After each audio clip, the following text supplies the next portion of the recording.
তোমাকে কে বলেছে দুনিয়া এত সহজ? কে তোমাকে এত ইজি করে দিয়েছে? তোমাকে কোন ব্যক্তি এসে বলেছে যে কবর তোমার জন্য জান্নাত হয়ে বসে আছে? তুমি কি জানো কবরের ব্যাপার স্যাপার?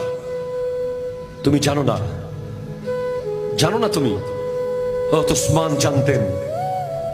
এমন জলিলুল কদর সাহাবা হওয়ার পরে, ইসলামের তৃতীয় খলিফা হওয়ার পরে উনি কবর দেখলে কান্না করতেন।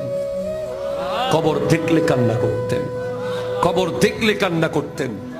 ওনাকে জিজ্ঞেস করা হলো, আপনি এত কবর দেখলে কেন কাঁদেন? বলে, তোমরা তো জানো না, কবর হলো আখিরাতের প্রথম মঞ্জিল।